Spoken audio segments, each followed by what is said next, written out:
episode of the Swagcast. I am your host, Swaggy, Dr. Kush, and with me today is an absolute Twitch legend, the owner of MMA Madness, a Dirty Eagles fan, the biggest disaster, RastaNugz. What up, Rasta? How we doing, baby? We chillin', my guy. You know, I just took a dab. We out here with Swaggy, so this should be a fucking hell of a time, man. Also forgot to say the part where I'm a bit of a disaster sometimes too. So I threw that in there. I said kind of a disaster. Okay. I had to put the rhyme scheme in it. I do like that you use the rhyme scheme all the time. However, I started using it too. I think it might just be a weed thing. However, I wanna jump right into the main question for you because I know you've been a gamer pretty much your whole life and you love gaming and you've been a staple in the UFC community on Twitch wise. How did you get into streaming? What was your initial step into the streaming direction? Like, hey, fuck it, I'm gonna toss my webcam on, we're gonna go hard, let's go. What made you make that decision? Honestly, I think it was while playing UFC and some other games, but basically I saw that there were communities on Twitch, people playing yada yada. And like especially like new streamers, when you see a streamer start a game and then people come in to like help you, you know, whether or not you're welcoming backseat in gaming. But so, you know, I was getting into UFC. I knew I was dog shit. I wanted to get into leagues, like, you know, on Facebook, Discord, whatever. And so I figured, well, first let's start streaming and essentially try and be playing the game with other people or against other people. And I don't know, we'll just kind of see where it goes from there. And I also figured if I'm sitting here for like 12 hours a day gaming, like fucking might as well be gaming with and chatting with some people. So, I don't know, it just kind of happened. Yeah, that's kind of what got me into the UFC scene as well because I was also dog shit at UFC, and you might say I'm still dog shit at UFC after those fights we had the other day. And you're still very active in the UFC community. Despite having taken steps back from the game like the rest of us, you still run the MMA Madness every Friday, and you still actively spar viewers and other streamers. What kind of got you into starting the league? I know you said you started streaming because you wanted to compete in leagues. What got you to be like, fuck this, I'm starting my own league? Well, so first off, it's not actually my league. Mm-hmm. I am the Oh, okay. like main streamer now. This was started by an homie over in England. Uh, And then there was also some Aussies that were in on starting it up, but I was there like pretty much like only a few weeks after the league actually took place, Mm-hmm. like started, which was a bit over 2 years ago now. Um, and then you know we had our streamer Owen doing it. He's like 17 now in the UK, and then eventually he couldn't do it and I got a PC and I'm like, you know, became able to stream. So then that's when I started doing the streaming for the league. Mm. Um, and it helps to keep my passion for the game alive. Like every now and then I'll pop UFC on just because I want to beat some people up. And also, you know, for the hopes of there being some actual talent on the game. And for the most part, it doesn't seem like there is, but you know. It's fun to dick around on here and there. It's a weird game right now. It's in a weird like kind of heat right now where like the all the competitive players are like gatekeeping the competitive play style, and like you're only seeing that in like high level ranked matches. It's not really across anywhere else right now. But but yeah, so expanding in the UFC, you don't just play UFC now. You play No. you play. I've seen you playing Rust. I see you playing Animal Crossings. I see you playing Pokemon. Like these are three very different games right here, and Oh yeah. you're hopping through everything. Like you like I feel like a streamer like you just love to game. You love every type of Yeah. game. It doesn't matter what type of game it is, you'll play it. And it also doesn't matter who wants to watch that game. You're going to do what you want and play what you want to play. And how Fact. what like I guess what I want to ask now is like how do you keep up with all because you're playing all of the new games every time they release the new free games. Sometimes you don't always buy the games, but I know you were on Tekken day one as well, and Yeah. you're just always playing these new games. How do you keep up with the new releases and just going from game to game to game? Bro, it's ADHD. It's just what I do. Whether it be gaming or thinking, it's all the fucking same. Like, I got Diablo, I have Undisputed, which actually I've been thinking about, like, getting into Undisputed. Have Only time I played that was when the game was all glitchy and I fucking got lagged out of 2 fights, and I was like, well, fuck this. you haven't played it since the initial drop? Nope. I had So it downloaded, though. so I was playing it the other day, and that game it's still dog shit, but like it's not it's not the worst game I've ever played. Like I compare it to UFC 5 on like fun. I'm still having a blast, and it might be dog shit, but I'm having a good time. And they added career mode. Career That's mode sick. I saw that. Career Yeah. mode's a lot of fun. I've been playing a lot of career mode. The only thing is it's kind of tough on my CPU. I've heard other people say it's tough on the CPU too. Only when you're streaming though, because for me when I Mm. don't have Streamlabs open, Undisputed's running fine. Uh, but it's just one of those like heavy games that run tough on your PC no matter what. But it is they're definitely going in the right direction. It took them a Yeah. fucking year, over a year, I, but they I heard they like totally rechanged the controls and like how the game worked from the start. yeah, I don't know how to throw a left hook, and I can't figure it out. I hit every single button in a fight one day, and I was like, how the fuck do I throw a fucking left hook? I couldn't do it. I'm throwing the left hook like it was my only punch, but I could not figure out how to throw the left hook. But yeah, At, they're working on at, that game tremendously. The devs care, and they really want to drop a good game. at that point, Swaggy, you need to hit Alt F4, my friend. Nah. I'm trying to win that WBC championship. I can't try to have gold around the waist. You know the vibes. That's funny. So I want to get off of streaming now. Yeah. We'll get back to it because it's something that controls our lives. However, I wanna go before streaming. I wanna get into baby Rasta and high school Rasta and post high school Rasta, right? Um, you are a bit older than me, so it was a long time ago. Some would say ancient time ago. When Fucking dinosaurs, cunt. when you graced the world in high school. So what were you like in high school? Were you athletic? Did you do sports, or were you kind of on in the other cliques? Doing other things. Were you one of the degenerates in high school that are sneaking out of classes and smoking pot, or like what what were you like in high school to get us all the way here to the RastaNugz we have today? So I was like the mildly athletic. Like if you went to Taco Bell and you wanted hot sauce or athletic sauce, you'd pick the mild for Rasta. Um,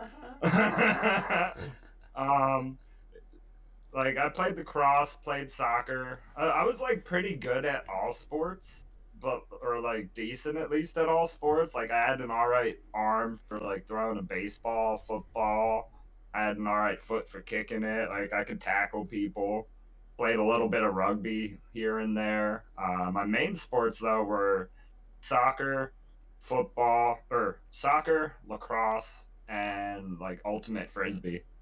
Because in high school, I actually bunch of friends and myself we started up the ultimate frisbee club, and that club's actually still a thing now. Um, it was also kind of the demise of some of my athleticism because we were playing frisbee on a winter day. I know, in short sleeve shirt. Pasta was full booking it. Like we would play on the turf football field, right? So we Uh-huh. had like full 100 yards to run. So I was booking it. Homie threw a snipe of a frisbee pass, and as I'm full sprint, I just reach up and grab the frisbee. But as I reach up, I feel something in my shoulder crack, Oh. maybe like my rotator cuff, or I don't know. Fuck if I know. And ever since then, like I'd go to like throw a baseball and I'd fucking throw out my shoulder. So like I don't know, that kind of stunted a little bit, but like It's lacrosse was easy to do though. it's crazy that you say these sports because you do look like a guy that like would start an ultimate frisbee club, and you look like an ex lacrosse player too. I don't know what it is. Rugby is It's crazy. the salad, bro. You played rugby in America. Yeah, yeah. Thanks to my one of my like real life friends, Josh. He used to play rugby a lot, so he got me into one of his rugby leagues. I only played for like a season, but I went and did a bunch of training with him, and then when like the boys and I like would play NFL Street, basically the like the I forget what it was. You had some like a defense, and then Mm-hmm. you had the offense, and the offense had to just try and score a touchdown from like the 20-yard line, right? Mm-hmm. In one play, smear the queer or whatever. Um, we would play that in the backyard, and like that, some of my friends were a lot more jacked than I was, but because of the whole rugby thing, like they'd come at me, and I knew you just got to get low. So like the one time, bro, I felt so good because this cunt did CrossFit, and he would always like gloat about it and whatnot, and he like is the kind of person who want to be like, and so he's coming at me, and I'm like, hard. I get real low, and I just tackle him and like hit him in his knees, and this cunt just flips over me, and I'm just like, yeah, bitch. Oh man, that shit felt good. And Shit. that's playing rugby. Well, like with rugby, you're taught to get low, That's like and insane. get lower Oh, than the that was person. NFL Street. Yeah, yeah, Yeah, yeah. yeah, yeah. We were doing the NFL street shit, Oh, okay. just in the backyard with the homies. Yeah. Yeah. Okay. Yeah, I know what but you're saying. but I took that rugby knowledge and I was like, alright, I'm just gonna fucking break his shins. So rugby taught you big life lessons that led into massive moments in backyard football games. That's Fuck yeah, bro. fuck yeah. Let's fucking go. American rugby is crazy to me because I've never seen a rugby. I mean, in my state, Rhode Island's tremendously tiny, so like we barely got lacrosse. Like we got lacrosse my last year of high school. Yeah. And so like rugby would never last over here, but for some reason we have that Irish game with the sticks. It doesn't matter. However, you said you also played the T-ball or no? yeah. Ah, fuck, I can't. I forget. It's like a rounded stick, but it doesn't matter. You said you also played lacrosse. Yeah, Were I was you a defenseman. were you a demon? I know a lot of Uh, lacrosse demons, like just kind of like they played football and then lacrosse was offered and they were like, all right, we're gonna try lacrosse, and then they were just like naturally gifted at lacrosse. oh no, see, I was the fat kid at first. Like we had to do sprints around the school, and like our coach would tell us to sprint the first lap, sprint harder the second lap, and sprint harder the third lap. So, but so starting that, I wasn't the last person in line. There was this big nose cunt behind me, Mike Verlata, that was behind me. But then I went from being like the last in the running pack to like 13th. And this was like with the pack. Like I had all like the wrestlers with me, a bunch of people from like the football team, bunch of soccer players. So like I had like all like the really athletic jocks on my lacrosse team, and of course all of them were in the front of the pack. But you know, after playing so many seasons, I went from being the fat kid to like actually being a bit of a tank. And then yeah, having the D pole, it's like a 6 foot lacrosse stick, so Hmm. it's like an inch or two taller than me. And yeah, I mean having the reach, you could like ice pick people, like where you just like go up and over them and try and like get your stick between their body and their stick and then yank out and try and like, you know, get them to just lose their shit. Hmm. Um I had another defenseman on my team with me who was very known for just putting his hands together on his stick and then just like or taking them apart, and but he would get up under your helmet and just like check you in the fucking neck. Oh Yeah, that's not legal, but no, that's fucking insanity.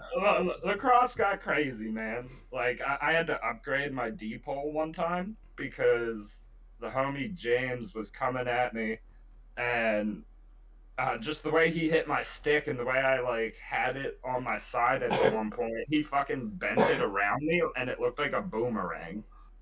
So I was like, yeah, this isn't gonna work. I was sitting there like twirling my stick around because it's like it bent in a V shape around my body. So Oof, yeah, no, that's tough. It's almost like a hula hoop at this point. right, Like a half one. And now you're yeah. calling it dipole. I do want to point out the comedy within calling it a dipole. Like, It's just defense. no, It's a no, defensive bubble. I know what D's supposed to stand for. I I know what D's supposed to stand for. It just Yeah, dick pole. yeah, yeah, yeah, yeah. No, no, no. Like that's exactly what it sounds like you're saying. Um, so all right, so you did lacrosse, you did American rugby, and you loved it. Now moving forward, kind of still in high school, Hmm. were you an academic guy, a smart guy, smart Rasta, or were you kind of more focused on other things? Both, kinda. Like, I'd get really good grades on tests and shit, but then teachers would call home to the rents and be like, "Yo, why isn't Matt doing his homework?" And then they're just like, "It's because he just doesn't want to." And then my teacher's like, "Oh, all right." So like, there were some classes where like I got shit grades just because I didn't turn shit in. Mm-hmm. Like I used to hide homework and like uh well, not only homework, but I used to have like a homework book because I tend to have a shit memory sometimes, so I got to write shit down.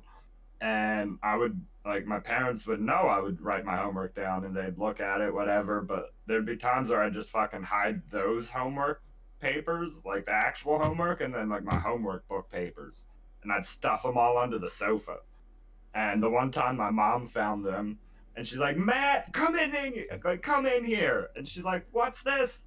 I was like, "Oh my god, I guess that must have been the homework I didn't turn in."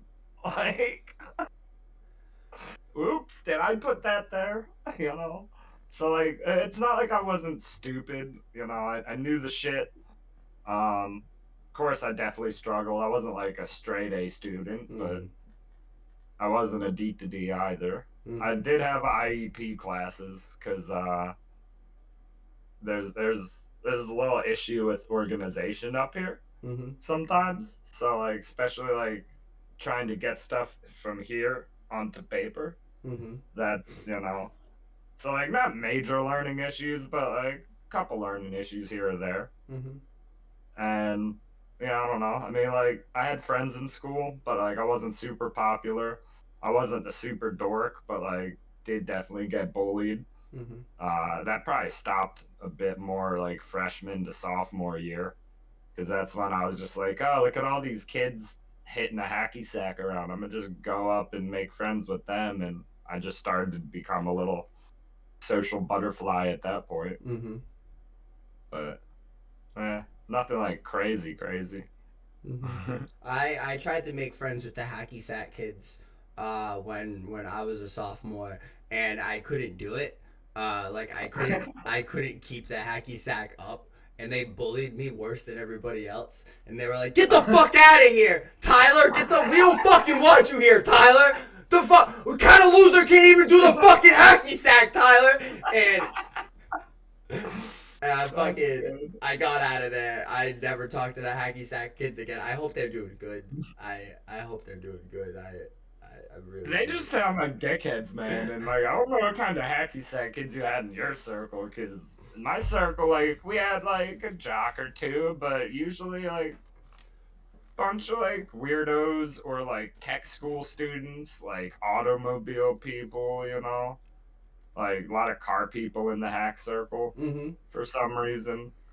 Um, so yeah, I'm just like, bro, like, you Rhode Island kids are just a bunch of dickheads. I can bro. do the hacky sack now. They like if I were to go up to hacky sack kids now, I'd smoke them in their own game. They never talk to me like that again. Maybe not. However, It can take practice though. nah, that shit's hard. It's not easy being cheesy, especially with the hacky sack. It's crazy. I And could do a pendulum, which is when you like catch it on your foot and you like bring it back and you like toss it up over you. So like your foot just acts as a pendulum and the hacky sack just goes whoop. It's it, cool. this is crazy. Everybody just has like unknown talents that they just like come and just like drop on the swag cast. Like we had J9 throwing crazy kicks. Now we got you like yeah, I can do this crazy hacky sack. I wish you had a hacky sack. So you can swag it on. Not. There's one somewhere, but I'm not gonna look for it right now. Don't look for it. Don't look for it. And no, have you never seen Jay Dime's trophies from like back when he used to like compete and whatnot? Bro, I had no idea until Really? we recorded that he was like a Taekwondo guy, and then he just like Bro, started going Jay- off. Now I know. I'll never Bro, fucking Jay change Dime it. would beat up fucking Jaden Smith, bro. Yeah, Jay nah. Dime is like the low key karate kid. Bro, those kicks were fucking nuts. I don't care. Like they were just mad straight. He looked like Chun-Li. It was insanity. Man, that Chun Li. So I mentioned it in your intro, and it is something that disgusts me. You are from Philly. Yeah, that part made me laugh. So you're unfortunately an Eagles fan. However, were you born and raised in Philadelphia? I was born in Norristown, which is a city that it's an offshoot of Philly. It's like half hour, 45 outside of Philly, but a ton of people from the city moved out there, and then people from the city going to Norristown, people from Norristown going to the city all the time. Um, it's just a suburb offshoot of Philly.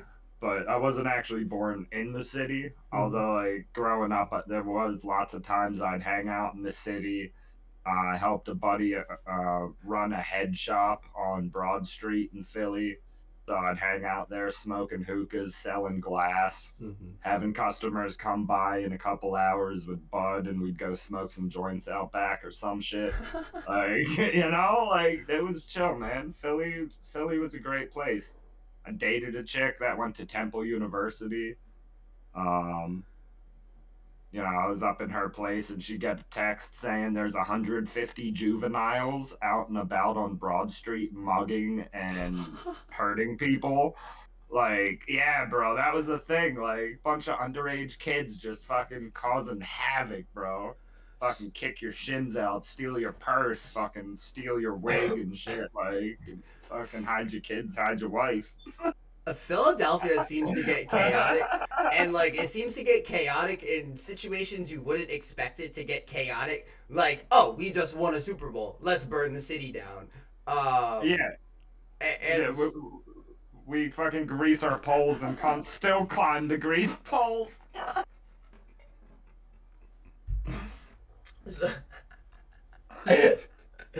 Philly is wild. I've always wanted to go to Philly for a Cowboys game, but I'm scared what's gonna happen to me as an individual, and if I come back home. How, however, so you mentioned some crazy shit that happens in Philly, and then you mentioned some good stuff that happened in Philly, and I'm definitely a man for my city as well. Like without even despite it being very small, without Providence behind me, I feel like I wouldn't be the guy that I've become today. How do you feel like growing up in Philly? Well, not necessarily Philly, but like Around it. around there, like affected you and like got you like affected you as an individual that you are today. Like how do you think going through everything you went through, and if you have any absolute crazy stories you'd be willing to tell about Philly, I'm here to listen. But how do you think all of that affected you to get you to this point today? I mean, I think it helped me to understand the transit system. Going with friends to the mall to take a bus to a train station to take that into the city to get off the train to get onto another train to then get off at another stop to then go to a house party. You know what I mean? Like, I know how to get around. Um, That's like one night of traveling. yeah, that was just to the party. Yeah. That's um, I don't know. I mean, I was a bit of a hoodlum. Definitely made my mistakes. I'm not as much of a hoodlum now because I'm getting old. I mean, I'm only 30, but we getting there. the big 3-0. They say Right. they say your soul leaves your body at 30. Oh man, nah, it's just when your body starts hurting. That's Mine um, hurts now, man. I don't know. I mean, it, I had a bit of that like I grew up in a kind of upper middle class family, and then so definitely had a bit of money. Not at first, my dad had to work for that, but then eventually it was there until a bunch of stuff happened where he ended up basically giving up that dream. We ended up losing a bunch of shit, and shit went downhill, and like a bunch of shit to the point where like I've been told I should actually like write a book about some of my life. Um, Too much to share right now, though, I think. Well, let's get But into a little bit of it at least. Like, what necessarily are you talking about that was a disruptor, or what was your dad's dream that he necessarily had to give up? We don't have to get into all of it if you don't want to, but yeah, yeah. So, I mean, so part of it was he always had the belief that he wanted to like emotionally support more than one woman. So once I turned 18 and graduated, then stuff with my mom went down south, and there ended up being more than one woman, and shit just got sour. Um, and then that led to a bunch of things. That led to like me moving in with my mom, living with her and my buddy Derek for a bit, and then eventually I went and moved in and got my own place with one of my exes, and then came here with my dad to help him out, kinda, mm-hmm. and get out of Norristown too, because I was living in Norristown before I moved out here, and one of my favorite or forced games to play was gunshots or fireworks. You're not sure what that bang is. Mm-hmm. Yeah. Had people breaking into my apartment and stuff. Ooh. Um, yeah, So is Norristown the more dangerous part of the surrounding area? Is from what? it's one of them. It's one of them.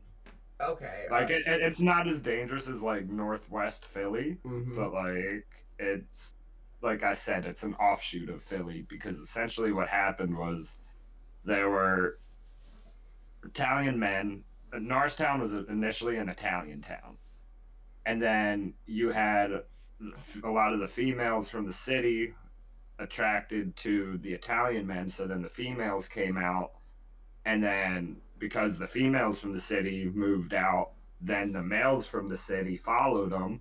Even though so like then it just became like a mixture of people of like from inner city people and like outer city people.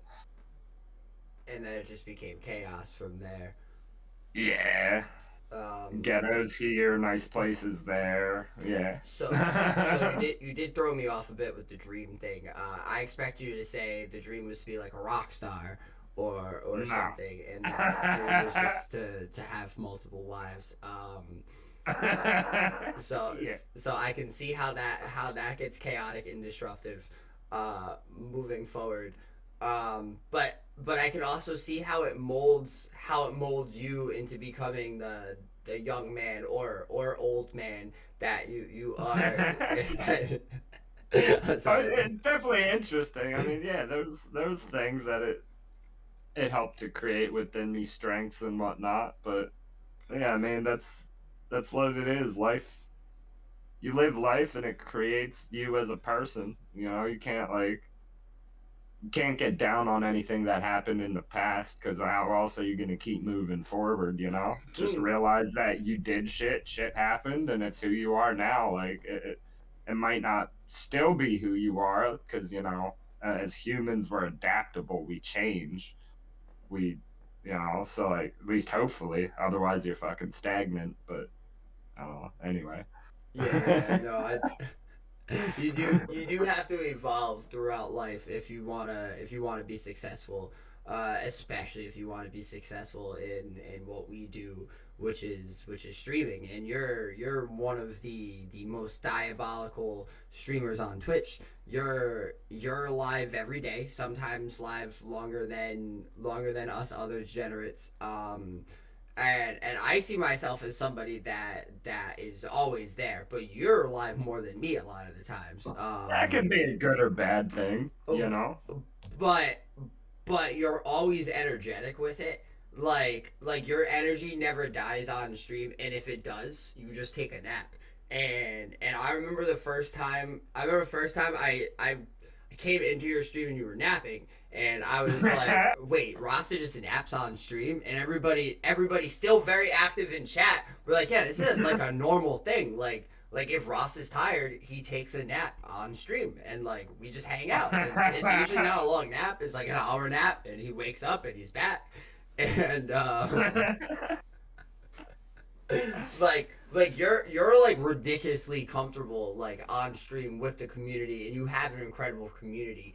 Um, but bunch of weirdos. At Oh least yeah. at least the ones that are also in my community. However, how do you go from just beginning streaming and then become so comfortable with the stream and with your community and everything like that?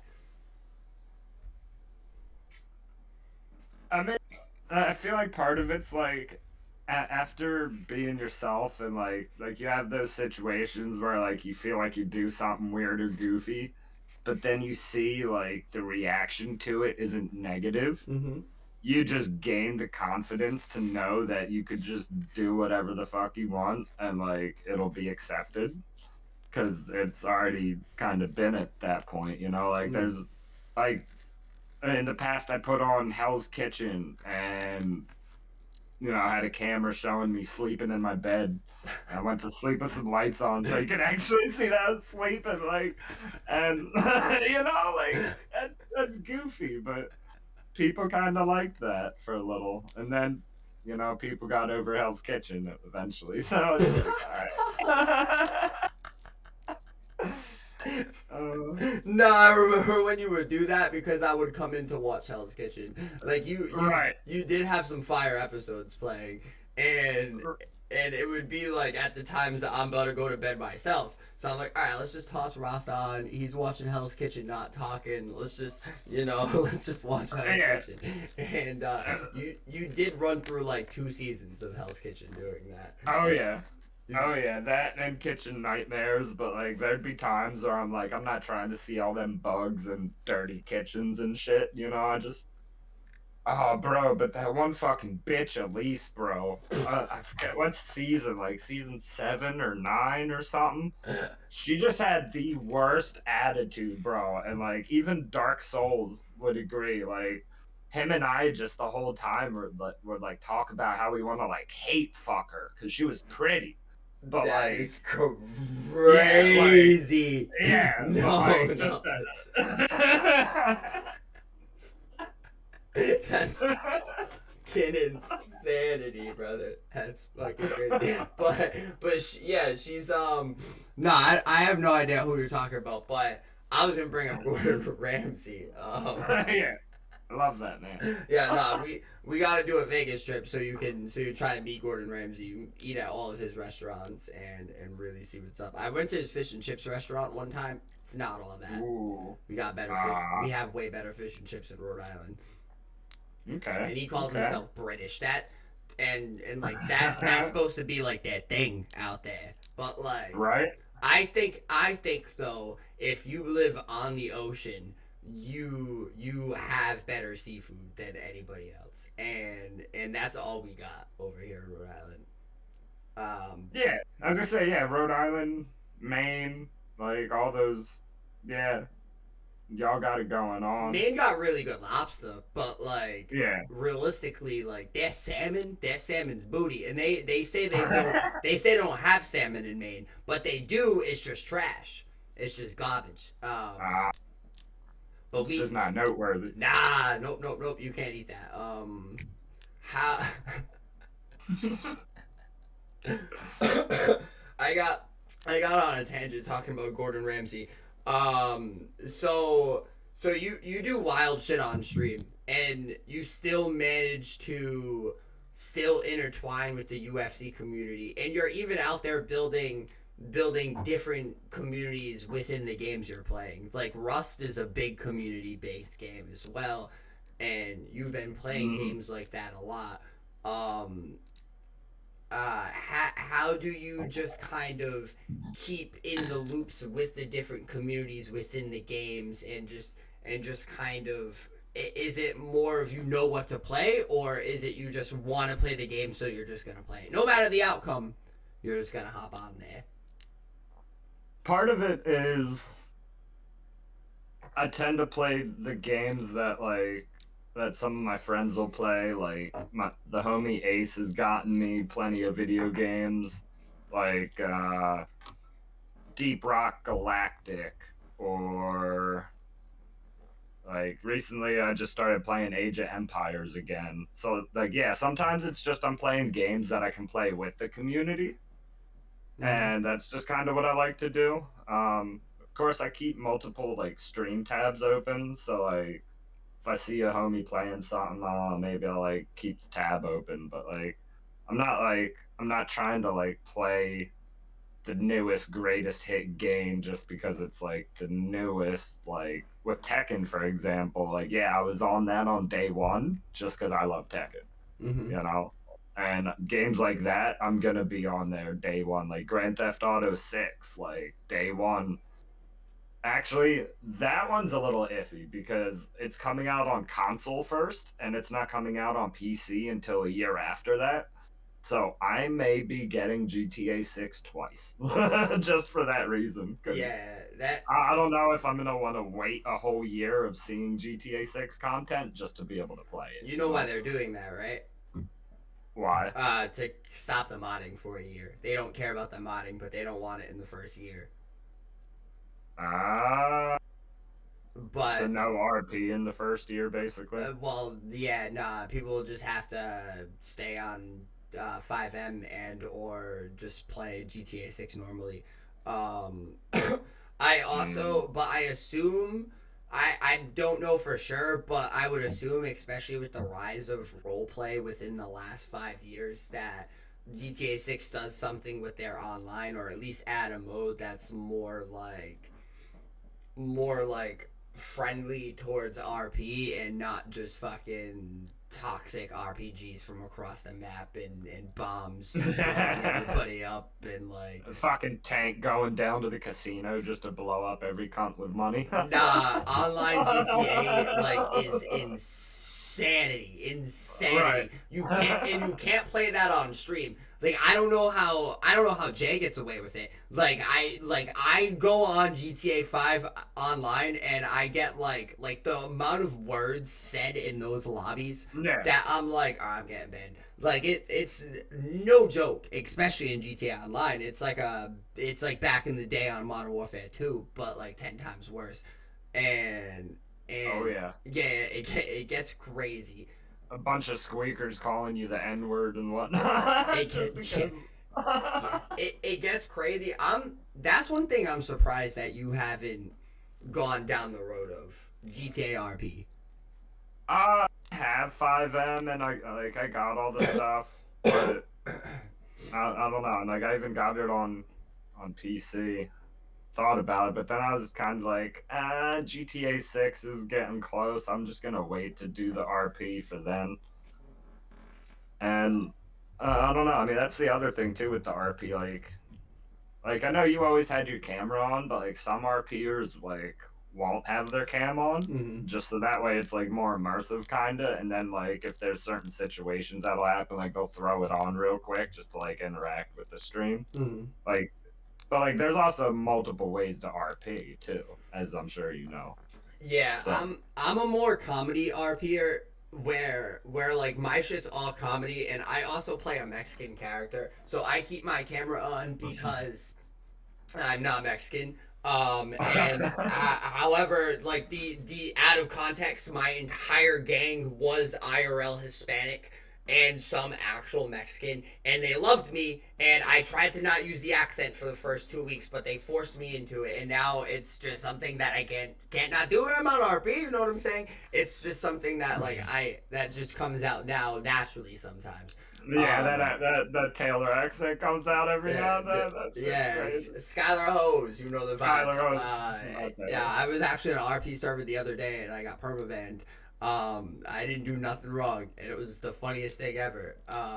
However, that made me not want to RP for months. So I came out of retirement to go back into retirement just like that. Man. So you mentioned having streamers not having their cam on in RP, and you are a very chat immersed streamer.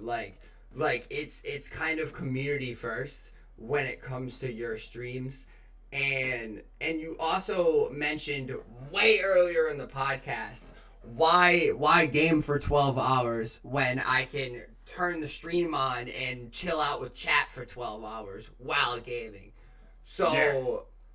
So I'm a mastermind with questions because look how we looped over here. You, bang bang bang. You're a community guy and you just love the company and Hmm. you're out here just hanging out and that's exactly how your streams feel too. It is a hangout. Your Discord's always open to join and hang out. There's always British people in there though, so be alarmed. Um, British. I mean, more Aussie. no. I love my Australians. You goober. So you're more community based and you love the community and the community loves you. How do you stay so interactive with the community? Um, but just being everywhere all the time. I guess I don't know. It's networking, kinda. You just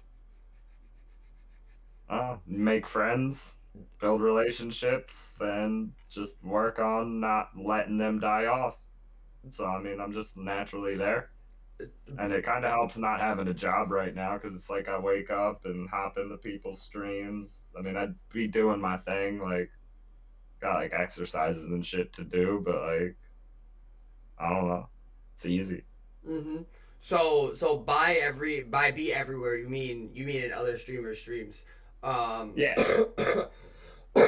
so you're always talking to your streamers that you're cool with, or and there's always some people that are a part of your community is in these streams, and then but there's people that may not know who you are as well, and they'll come find out who you are later.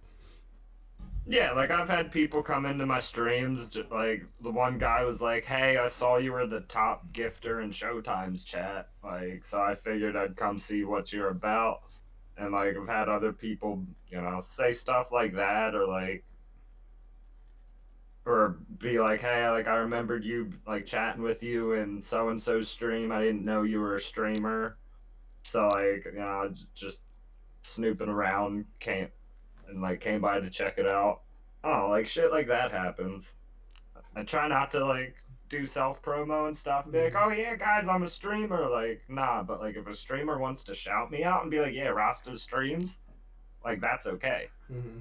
It's not tacky. I don't know. I just try to make friends in communities, and people eventually get curious and figure things out on their own. Like that's why I like to say I try to be everywhere, because just by doing that, people will find me. Mm. You know. That's actually how we met. We met in Showtime stream. And then I had come by to your stream and checked you out, and you were streaming shirtless and and drinking Jameson, and I was like, this is the fucking, this guy is cool. I was like, this guy's fucking cool, and from there we've become friends. Um, Yeah, I don't drink on stream as much anymore because if I don't watch myself, it can I get a little testy. I think somebody was redeeming something, or you drank because of the game. Like it was the game that made you pull the bottle out, because it was the funniest thing ever. Because when I came in the stream, you had a shirt on. 5 minutes in, you took that bitch off, and you were just like drinking from the bottle. You were like, "Oh fuck this." Taking the good old schwigs. Yeah, I used to have a schwig redemption. And the issue with that is sometimes I'd take a tiny swig, sometimes I'd take a big swig. So like there's no real measurement behind the swig as to like how many shots I've had. So then that's when pasta just becomes a disaster. So, so are you a Jameson guy? Like mostly when you do drink? I like a bunch. Whiskey, rum, tequila, gin. Really? You Yeah. First of all, I almost threw up when you said gin. That is something that I could never get into. The smell is horrendous. Horrendous. Oh, bro. Gin, I don't know how it's a I like liquid. the taste. It's a liquid, but it's so dry. Like why after I drink a shot of gin, I need 4 water bottles to quench my thirst. Like why is it gone? Like my mouth is the driest shit ever after gin. Gin, I don't know how you're liquid and you're that dry. I'll never understand it. And they have gin that's drier. It's like drier gin. Like why would you do that to yourself? I just don't understand. So my favorite thing with the gin more is like the local breweries, right? Because like I've also done a lot of stuff for the local Rotary Club, where like we'll set up like what's it called? It's an event where we set up at the mall and we get restaurants, wineries, bars from like all local around the area, and like we have people going to all these bars and explaining this event. But like we get them to like bring a table and bring a bunch of food and drinks and such, and then like you buy a ticket to get into the event, and then you just walk around between all the tables and stuff, just getting like samples of food, getting as much as you want, like I'm gonna go get some mac and cheese here, gonna go get some whiskey over there, gonna go get some cake over, like I don't know, just doing like charity type events. Like that shit's some of my favorite. So like I've gotten accustomed to a lot of like the local breweries and being like this is their homemade gin, this is your homemade vodka. And like one of my favorites has been it was a blood orange gin. So like it had a lot more flavor to it, and it wasn't as bad as like some of the gins explaining. Was it a wet gin?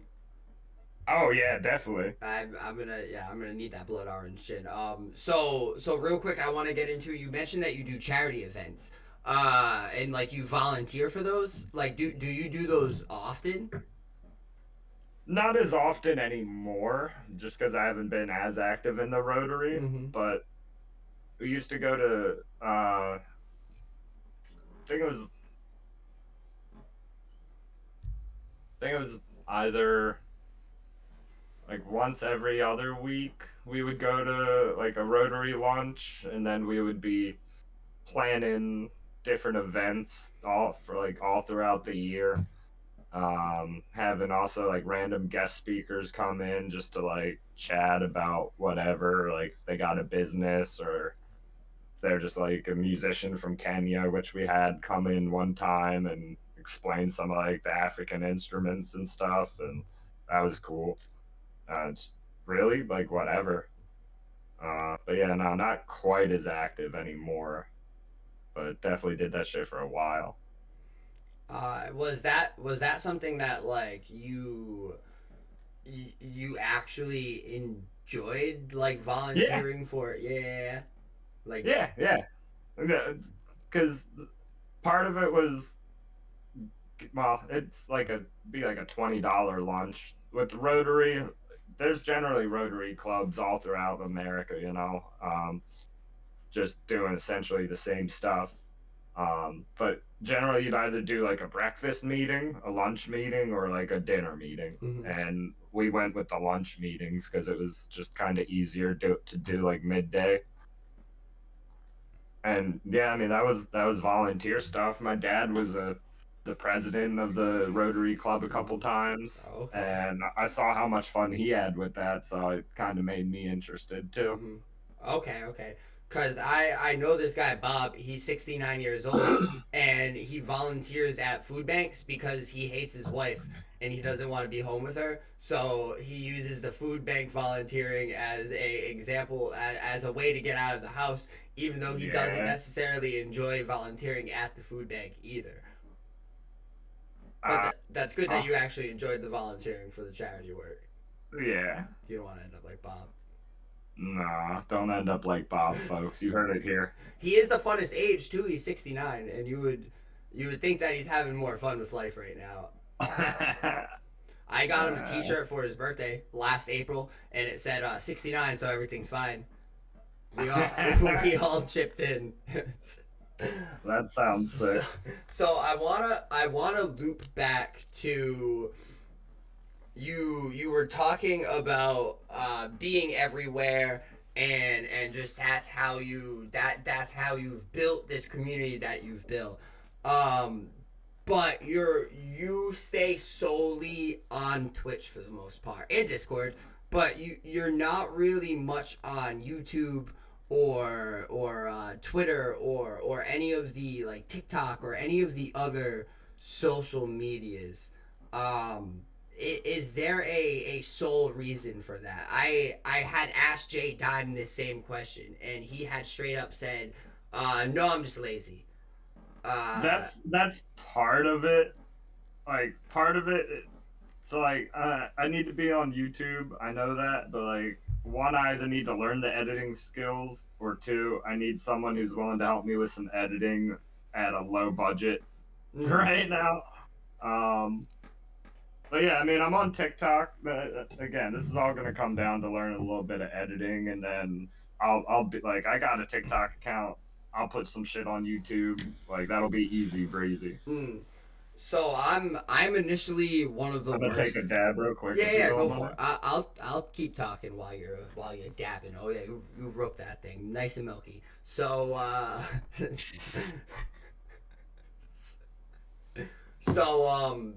pretty much I'm dog shit at editing, and when it comes to editing anything, and I'm getting much better, especially with the podcast and everything that I've been doing, and the vlogs, the new talent for vlogging has really made me fucking realize how to edit, especially the way I've been doing it. But you know, for TikToks or like short clips, it's there's apps out there that kind of format your Twitch clips right to how it's supposed to look, and Okay. makes everything easy for you. And then when it comes to like long form videos, there's a lot of very talented established YouTubers out there that don't edit.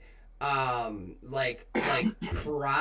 pretty sure somebody can correct me in the comments, but Prioxis doesn't edit much in his videos. He just You don't see the skips from him talking. Like, yeah, you'll see him fuck up and it'll be like, fuck it, I don't want to redo this shit. exactly. So I'm just gonna keep going, yeah. Yeah. And like that's kind of how I do my UFC videos now. And the only videos that are tough for me to edit are my Madden videos, which have been a bitch because you want to take any like quiet time out and just like make it all noise. But it is very easy, and I do understand when you say budget, because when my first editing program was a free editing program that was like burning the inside of my PC. And then I eventually upgraded to Adobe, Adobe, if you use OBS or Streamlabs, you can get a discount. Uh, but yeah, editing is a bitch. I had the same conversation with Jay, I think too, and Wolfpack, where editing is annoying, but there's people out there that love doing it. They love doing it more than actually making the content. As to we're streamers, so we love to just hit that button and just fucking go, like whatever happens on our stream happens. Like that's why we live live. And like I don't like to do much off stream, but I'm starting to realize that the exclusivity going to other places is also good for growth too, and building the community and things like that. Yeah. Shoot. Am I just too high? What did you... fuck. Well, what did you say like a few seconds before? Um, God damn it, Rasta. what was it? Do you remember like what direction it was towards?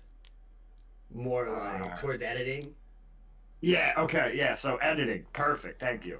So, I'm sure you've noticed with streaming, one thing we have to deal with are flies. And by flies, I mean the people that created an account a couple days ago and then come into your stream and like, hi, how are you? You say hi. Like, how are you doing? Do you want to check out some of the work I've done? Like some of the emblems, the fucking scam graphic artists, right? I call them flies because they're like fucking flies on Twitch. And so, as far as editing, like you were talking about how there's people out there that get more fun out of doing the editing than actually making content.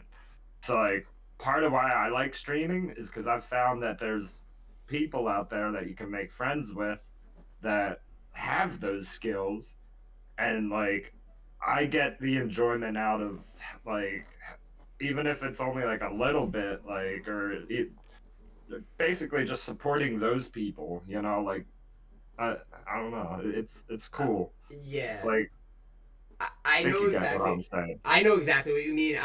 I've like over my years of streaming, I've made friends that are legit graphic designers who have done poster work, or shout out Lucky. He's always putting my head on people's bodies, and like that, I love that shit because my Photoshop is god awful and his looks fucking really good. He just put my head on Richard Simmons recently for Fitness Fridays, and that shit was fire. And you do meet people that do that stuff, and I've actually met I've had video editors reach out to me. One kid recently was actually very talented. He just the time zone didn't work. And I was like, I'll send your information over to my UK guys, because I do have guys that live in the UK and stuff like that could also benefit from from a video editor, but Mans is awake when I'm asleep, so that don't work for me. Yeah. But I do realize what you're saying with growing the community and meeting different people that do different things, and the flies. I like to treat I like to treat the flies like an unknown number call, you know, like you answer the call and you're just fucking with them, you know, they're like a fake insurance call, you know, and that's how I treat these graphic designers. And some are bot responses, but some are ran by like some aren't bots. Yeah. And No, I've sometimes they're actually people, but still, most of the time, it's either a scam or they're trying to sell copyrighted shit. yes, Like, yeah. there's websites you could go to and take an image, and it'll search the web to see if that image came from anywhere.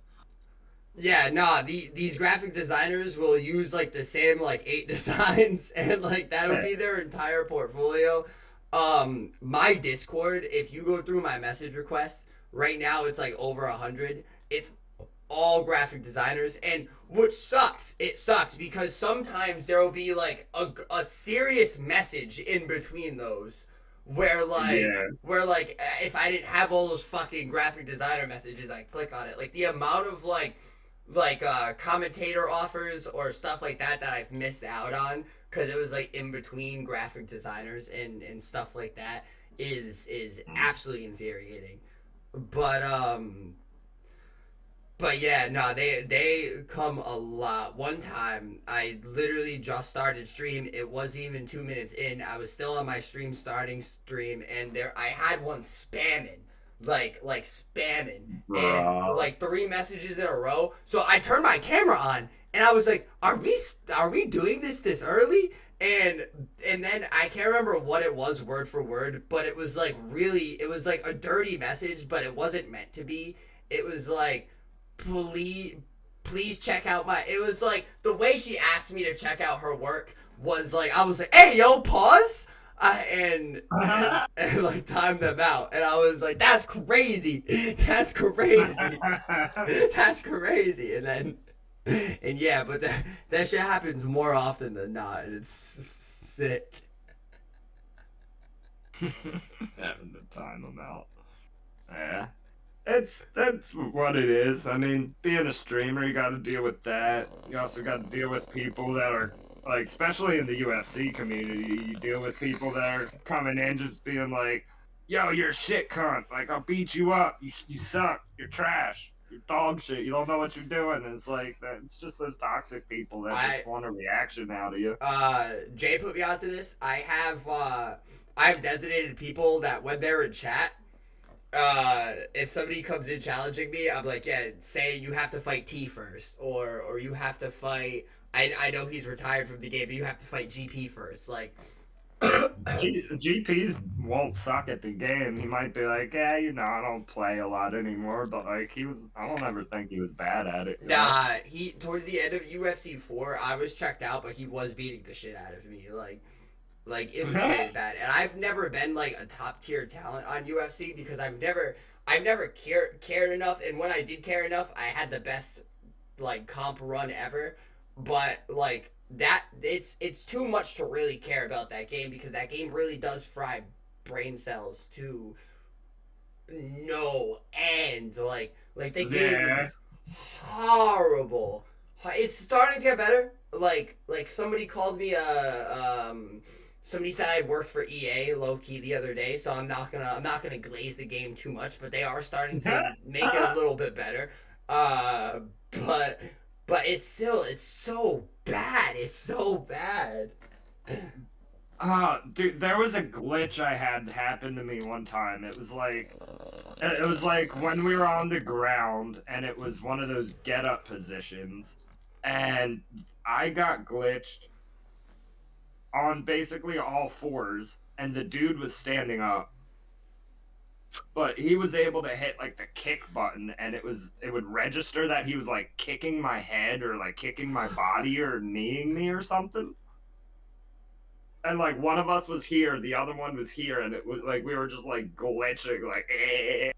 Oh, Like, I was looking at my health bar and I just saw that shit just going down slowly. And I was like, bro, this fucking round needs to end. I'm getting yeah, fucked. I Like, I remember couldn't do anything, because bro. you came into my chat and told me to hop in, and you were literally in T-pose position for like the entire rest of the round, just Bro, yeah, fucking that sit was. in T-pose.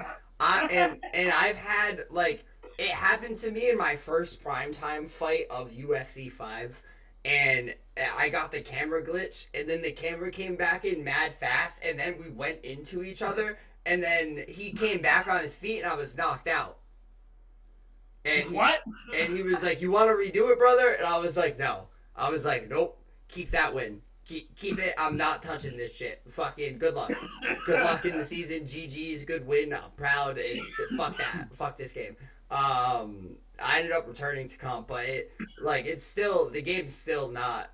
It's like it's enjoyable to a certain point. Like yesterday, I was doing spars where we weren't blocking; we were just throwing bombs. I call them the bombs and fives spars. You can't block. No blocking at all. It's just you shouldn't even step back. You should just throw overhands and uppercuts, and hooks. And that was honestly it was. We were prime Robbie versus prime Robbie, and it was like wow. the most fun I've ever had on that game. Like my heart was racing because we were going like knockdown for knockdown. That's fun. Yeah, that reminds me of the blitz battle, the no blocking part. That shit's wild. You just got to use head movement, expect people to go for big strikes and stuff, and then just fucking. Nah, It's whoever gets the biggest combo off first, like, tends to win. people just spam on blitz battles. Though I hate blitz battles. Nobody actually like plays like to a high level on blitz battles. It's not. It's like I'm getting my highest level fights right now on quick fight. Even like on ranked, I'm getting cheese to no end, or like, and the sniffing's not really bad anymore because like I look at myself as a decent wrestler, and I'm using my 3-week white belt knowledge in my jiu-jitsu prowess on the ground, and it's really helping me out here, but it's more like the game's still very not good with connection, and it's still very bad with targeting, and the stam is still very broken. And like those three things are just kind of like ugh. Yeah, I thought they were supposed to do something to update the stamina and whatnot, but I don't know. I feel like give it a couple years and hopefully they figure something out to be able to make it a realistic, like a better game. Yeah, UFC 27 will be in good hands.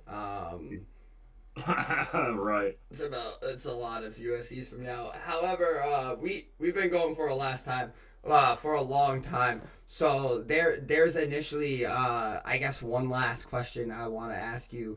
With the new coming of the influencer grappling hype, there's rumors circulating that there's a 420 card in the making, and there's also rumors circulating that Rasta could make a debut in a later influencer grappling event. Now, is that something you would actually want to do? Is there truth to that? I mean, that'd be fun. I've got shit for training, so I might need a little bit of training or something. Other than just like wrestling with the boys, you know? In the backyard. In the backyard. But it's like it sounds like you've actually got some sort of coach or something, or a robot, or YouTube, at least YouTube telling you what to do. I don't know. I started going to jiu-jitsu. It's only twice a week, but you're not on my hit list. Don't worry. I'm looking at short people, and you're pretty tall. However, shit, Rasta, thank you so much for sitting down with me. We went for a long fucking time. We had a great conversation. We both got high as balls. It was a fun time, especially as we both expected. Thank you so much for coming by to the Swag Cast. If you want to tell the people, where they can find you every day. Twitch TV at RastaNugz. That's it. Bada boom, bada bing. Thank you so much, everybody, for tuning in. If you still haven't, smash that subscribe button, hit that thumbs up, and leave some comments. I love y'all, and we will see y'all next Wednesday. Peace.